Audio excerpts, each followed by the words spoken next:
Welcome to Newcastle Family History Society podcast. The Newcastle Family History Society, located on the Wabakal land in Newcastle, New South Wales, Australia, provides support for those interested in family history. And welcome back to Second World War links between Newcastle and Portuguese Timor, a forgotten story, presented by Dr Jude Conway. In part 1, we explored a dramatic and often overlooked chapter of World War II history, when Australian and Dutch forces invaded neutral Portuguese Timor in late 1941, fearing Japanese control of the island. What followed was a year of daring guerrilla warfare, led in part by Novocastrian Commando Captain Jeff Laidlaw, and sustained through the courageous support of the local Timorese villagers and the Portuguese. We learned how, under threat of Japanese reprisals, hundreds of civilians, priests, nuns, wounded fighters and families were evacuated to Australia, to a remote military site at Bob's Farm, just outside of Newcastle, where a new chapter began. Now, in part 2, we turn to the untold story of what happened next. Who were these evacuees? How did the Australian military and local communities respond? And what tensions and alliances emerged in this unlikely wartime refuge? Join us as we uncover the extraordinary events at Bob's Farm camp, where race, politics and humanity collided in unexpected and lasting ways. The White Australia policy, which restricted residence in the country to people of European descent, was forced into a hiatus during the war as thousands of coloured people, as they were called at the time, gained temporary residence. Asian seamen stranded in Australian ports, Indonesians evacuated alongside Dutch from the Netherlands East Indies, and Chinese evacuated from New Guinea. Despite Callinan's preference for pure-blood Portuguese, many mestizos and Timorese were brought to Australia from Portuguese Timor. The army had brought them over, so the army had to find a place to house the evacuees. They chose a nearly completed commando training camp in sandy scrub at Bob's Farm on the Nelson Bay Road. The camp was not yet occupied and therefore available. Also, the isolation was an advantage, as evacuees with knowledge of Allied operations in Timor were to be kept away from public scrutiny and possible informers. The Army Staff Office at Raymond Terrace provided tents and personnel, including a hygiene sergeant, a butcher and a cook.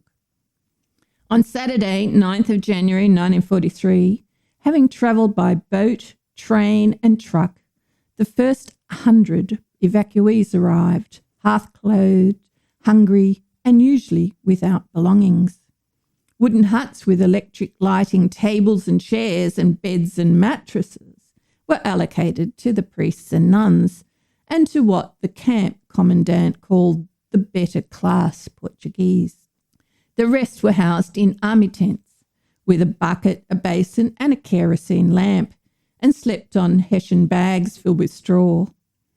Army rations were generous, but not to the taste of people used to a rice diet. Newcastle organisations, mainly women's, rose to the occasion. The civilian aid services speedily organised clothing and footwear, toys and playing equipment, and comforts like soap. The Red Cross sent crockery and cutlery, fruit juice and condensed milk. By the Sunday afternoon, a 16-bed hospital had been set up and a living room furnished for the Portuguese doctor Elvira Teles, who had helped save the pilot in Timor. Sadly, she was now a widow because the husband, also a doctor, had committed suicide in the colony rather than be captured. The bomb victims' auxiliaries turned up with 5,000 garments, shoes and 3 sewing machines. With lessons from nuns and visitors, 70 women became competent dressmakers. The RAAF Comforts Fund provided material, as well as sweets and fruit for the children, who, it was discovered, did not like chocolate, although they were keen on cordial.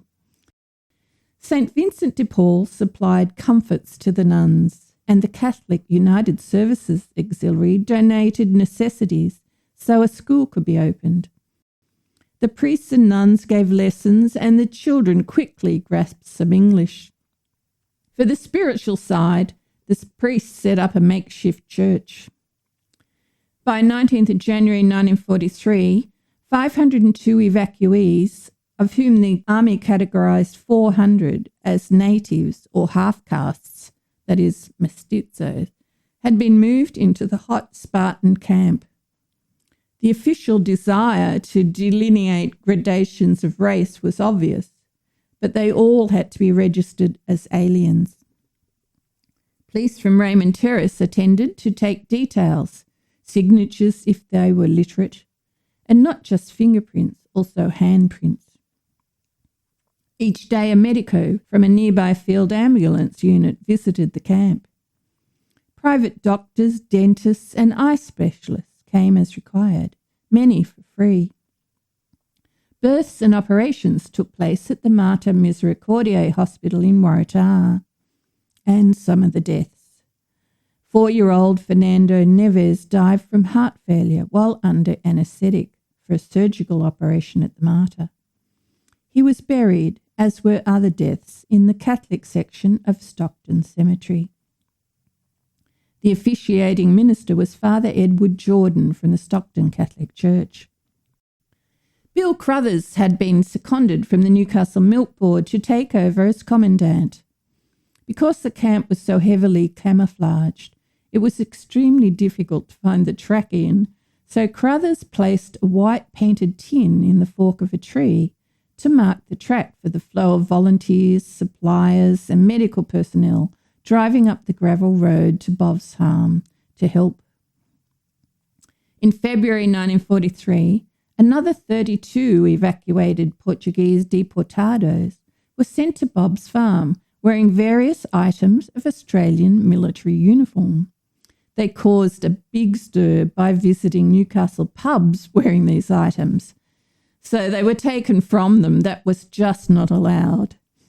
On being questioned, a few said that Captain Laidlaw had asked them to join the Australian commandos in Timor, and they had been supplied with rifles, steel helmets, and military paraphernalia. Indeed, 5 of these men then received back payment for having been armed, equipped, and treated as Australian soldiers. At the camp, an Australian Army report described what it labelled the Bob's Farm caste system.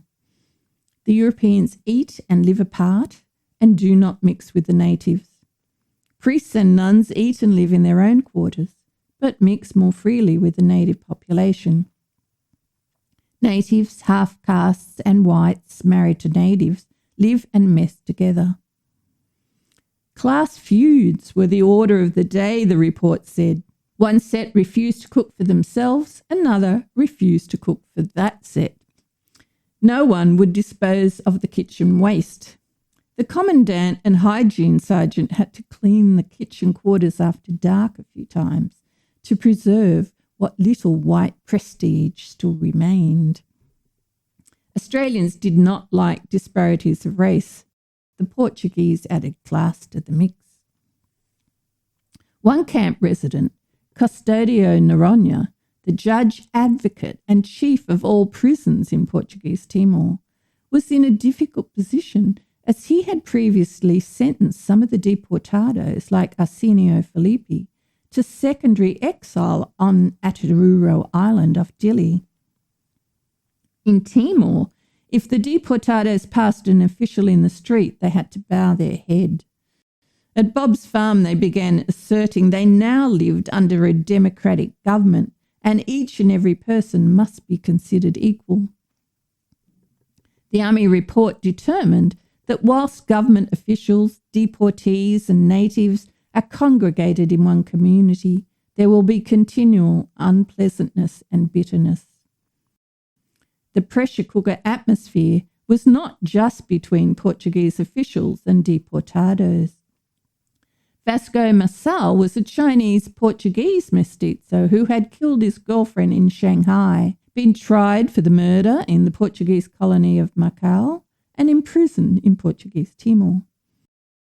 After the Japanese invasion, he had escaped prison and joined the Australian commandos, interpreting and cooking for them. Masao was now in charge of the Bob's Farm canteen. A Portuguese bureaucrat complained that Masao gave too much bread to his friends, while the deportados objected to eating in a canteen controlled by a convict and other mestizos. A fight erupted, and the portly José Godinho shouted to the other deportados to arm themselves with knives.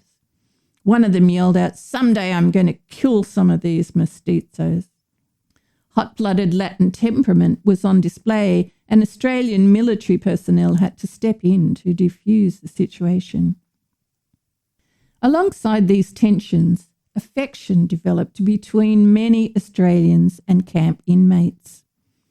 Army nurse Dorothy Turner had travelled by train from Townsville with one group and recalled, "It didn't take long before we got to know and understand each other, and we learned quite a bit of their language. They told us haltingly of their persecution and hatred of the Japanese. For the most part, they were farming folk," she wrote, dusky, dark-eyed, smallish people with happy, gentle personalities. Children were very dear to them and were everywhere. Indeed, there were 200 children at the camp. Many of the campers used to walk down the hill to the Bob's Farm post office shop run by the Upton family. The Uptons would invite them in for afternoon tea and a sing-song around the piano. They called Mrs. Upton Mother. One of the Portuguese priests would bring some of the boys there to train them in wrestling. The Uptons also had a market garden and let the Timorese take apron loads of pumpkin runners and prince's feather, which the locals thought was a weed, but to the Timorese were cooking ingredients to add to the army rations. A deputation of deportados found their way to the Newcastle Trades Hall in Union Street to send their greetings to the Soviet Red Army on Red Army Day. While there, they asked for help to find employment. The son of one of the Newcastle Trade Union organisers had been a commando in Timor, and while he was on leave, he'd told the secretary of the Newcastle Federated Ironworkers Association about the camp, saying that if it had not been for the people there, the commando's position would have been hopeless. Because of what the commando said, and because the men had been deported from Portugal because of their trade union or political activities, the Trades Hall was keen to help. The president and secretary took two of the deportados and an interpreter to see the federal Labor MP for the Hunter, Rowley James, who in turn wrote to the Prime Minister John Curtin that the government should be able to provide employment for the Portuguese who had assisted the Australian guerrillas in the fight against the Japanese. Curtin contacted the Manpower Directorate in charge of filling labour shortages during the war. The Deputy Director General found a few jobs for the men in a pulp wood plant in Victoria, but said it was difficult because of their lack of English skills. This was before the post-war immigration of thousands of non-English-speaking European refugees and the Australian government becoming more familiar with finding them work. That year, 1943, 20 deportados joined 2,500 Novocastrians to march in the biggest ever Newcastle May Day procession, with 50,000 spectators lining Hunter Street. After the deportados returned to the camp, they were accused of joining the Communist Party by the Commandant Bill Crothers, as though that was a crime, which it wasn't. In September that year, one last batch of evacuees arrived at Bob's Farm, including 8 more deportados and Arsenio Filippi's daughter, Natalina. 2 security staff were embedded in the camp to keep an eye on the deportados' conduct and to log all visitors and car registration numbers. One of the new arrivals teamed up with 2 other deportados to record their memories of pro-fascist Portuguese activities in Timor. Some of those fascists were at the camp, like Francisco Mocinho. However, no one was interested in this information, and Mocinho and his wife were having a disastrous year anyway, with a stillborn baby and their 9-year-old daughter, Evelise, dying from epileptic convulsions on the way to the Mater Hospital. Following more threats of violence at the camp, Crothers requested the removal of the most troublesome deportados, and Arsenio Felipe, Amadeu Neves, and the portly José Godinho were sent to live at the Salvation Army People's Palace in Newcastle and found jobs at Lysart's galvanised iron plant, where, coincidentally, my mother was working, helping make Owen machine guns. But these moves were deemed insufficient. The army decided that 15 of the deportados should be interned because it was considered they would put their own interests before Australia's national security. The 3 men at Lysart's only worked for 2 weeks before they were arrested with 12 others on 23rd of September 1943 and unjustly imprisoned in Liverpool internment camp. They were understandably distressed to be categorised as prisoners of war and to have to wear the same red clothing as the fascist Italian prisoners. Arsenio Felipe believed that the new Portuguese consul, Alvaro Labarino, who he thought was a lackey of the fascist Salazar, was responsible for their arrest. Because of the number of Portuguese now in Australia, Labarino had arrived that month as the first ever official Portuguese consul in Australia, and he did choose to pay his first visit to the Bob's Farm camp on the same day the men were locked up at Liverpool. In contrast, 19 young Timorese men at Bob's Farm were chosen for special operations training at Fraser Island Commando School, and a number of them were returned secretly to Portuguese Timor with 2 Australians to gather information on Japanese troop movements. In December that year, a Christmas party was held at the Bob's Farm camp, organised by the Evacuees Welfare Committee. The secretary, Mrs. Tomlinson, had gathered bags of marbles, rag dolls and toy animals made by the Home Science High School Ladies Auxiliary and wooden toys made by men from Stockton and Carrington. The community was really embracing the camp. The camp had the dubious honour of being mentioned in a Japanese propaganda broadcast that said Portuguese refugees are housed in canvas tents with no flooring in a concentration camp near Newcastle.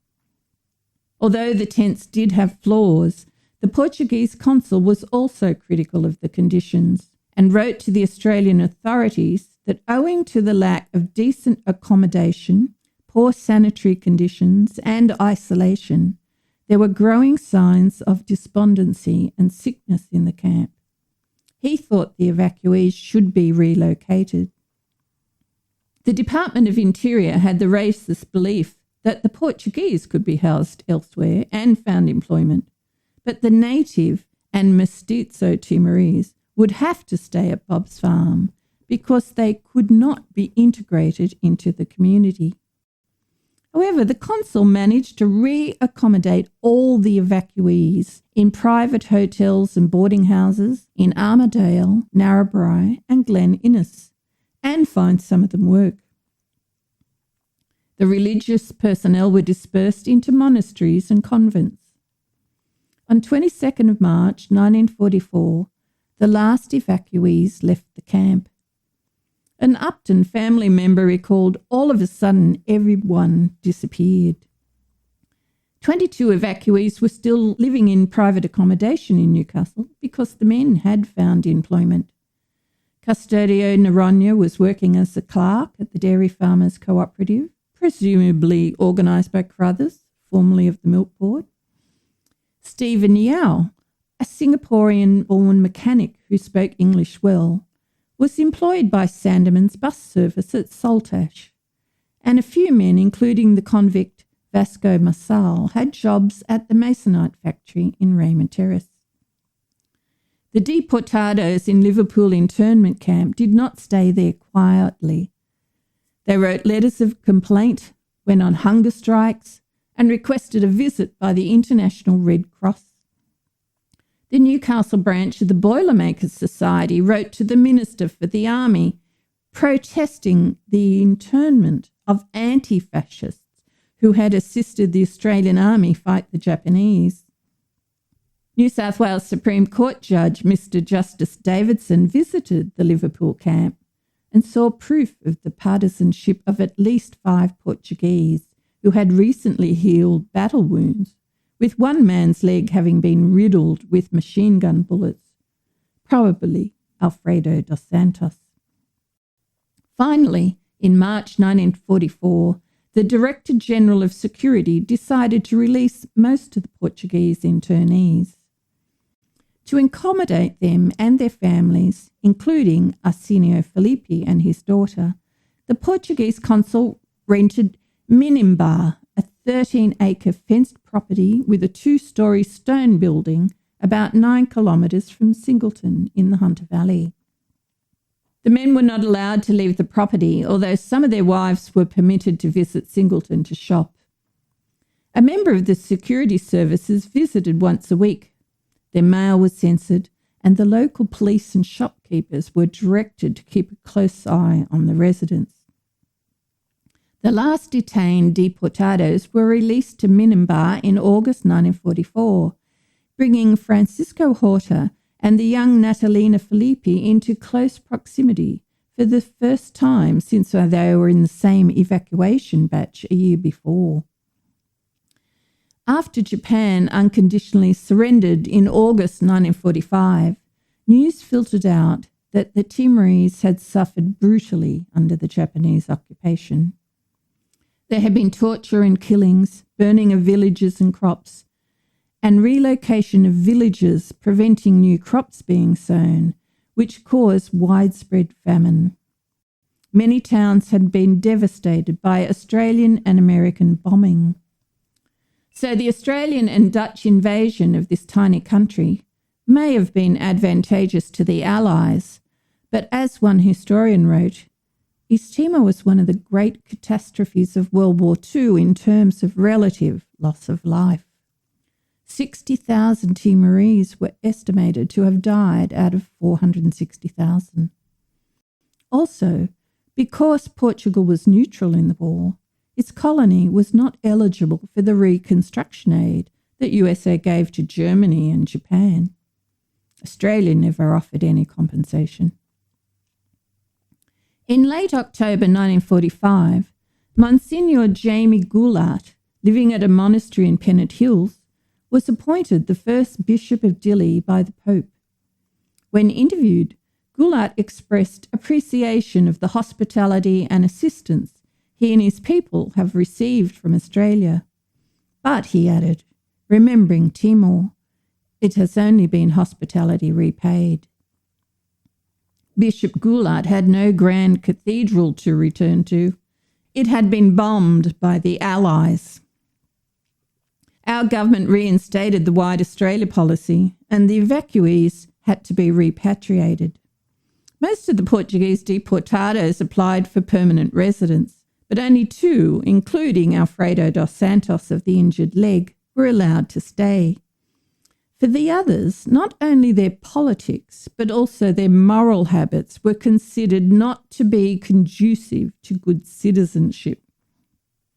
The camp administration had reported that Portuguese men living with native women had been a sore point with local, decent living people. A few other evacuees managed to remain, like the Singaporean Yao family, because the father had a British passport. They built up a market garden at Fullerton Cove and stayed in the region. On 27th of November 1945, a special train brought all the evacuees back to Newcastle to be shipped home. The Upton family, Mrs. Tomlinson from the Evacuees Welfare Committee, Father Edward Jordan, and the Portuguese consul were among the crowd to farewell them. The children, including 70 born during the stay, had koala bears and teddy bears and dolls to take back, and the bigger ones had bottles of Newcastle cordial tucked under each arm. Passports were issued by the Newcastle Customs House. 562 evacuees, at the time the largest number of passengers ever to board a ship in Newcastle, departed from Lee Wharf on the SS Angola, first stop Dili. On board were Arsenio Filippi and his daughter Natalina, the portly Jose Godinho, and Francisco Horta. Some of the deportados, including Horta, were returning to Portugal because their exile had been overturned. Horta later returned to Dili, where he married Natalina Filippi, and in December 1949 they gave birth to Jose Ramos Horta, a prime mover in the struggle for Timorese independence. Jeff Laidlaw returned to his job with Ampol. He took up golf and became captain of Merewether Golf Club from 1950 to 1952. He later became head of Ampol in Victoria. Captain Grant returned to Newcastle to work for the Maritime Board. Now, did the presence of Portuguese Timorese in the district have any significance? The Newcastle Morning Herald regarded the social service work at the Bob's Farm camp as one of the outstanding wartime achievements of local women's organisations. While the Australian authorities retained their suspicion of communists, the Newcastle Trades Hall gave solidarity to the deportados. And despite the racism of the White Australia policy, those who had regular contact with Timorese forged bonds of affection and never forgot them. So perhaps it was one of the cracks leading to the eventual dismantling of the policy. The camp commandant, Bill Crothers, nostalgically went back to Bob's Farm years later and was sad to find all traces of human habitation gone, not even a white painted tin in the fork of a tree. The Warramai Land Council were granted the land, but eventually sold it, and there is now an olive and fig farm there. So it seemed that all that remained were the memories of a few local residents and 8 graves in Stockton Cemetery. But links kept popping up. Retired Army nurse Dorothy Turner's inquiry in 2001 about the camp was the seed for the Port Stephens Family History Society publication. Chance Yeo, who had been a child at the camp and still lives in Newcastle, attended the launch of the book in 2014. I had started my own research on the camp, and former journalist, now historian Greg Ray, sent me some old Newcastle Morning Herald photographs of the camp from his collection. So when Timorese student Graziella Albino came to the University of Newcastle to study and told me her grandfather had been at the camp, we discovered that Antonio Albino, then in his 90s and living in Timor, was in one of the photos. I took Graziella and another Timorese student to the former campsite and to Stockton Cemetery to show them the graves. Graziella was not happy that 7 of them were unmarked. So with the help of Newcastle Men's Shed, all the graves of the young and old people who died while living at the Bob's Farm camp now have wooden crosses with their names and dates of death. In conclusion, although I've called this talk a forgotten story, there are a number of people who are determined that Newcastle's historical links to the brave nation of Timor-Leste are not forgotten. This story reminds us that history isn't only made on battlefields or in parliamentary chambers. Sometimes it's written in kitchens, post offices and market gardens. The camp at Bob's Farm has long vanished from the landscape. The tents are gone, the gravel road has faded, but the stories remain in graves at Stockton, in quiet photographs, and in the memories of a few who refuse to let this chapter of Newcastle's history be forgotten. An audio-visual version of this podcast is available on our YouTube channel and is based on a presentation given by Dr Conway at our monthly meeting on the 5th of October 2022. If you enjoyed this podcast, please consider sharing it, subscribing, or leaving a review. We look forward to you joining us again on Newcastle Family History Society podcasts.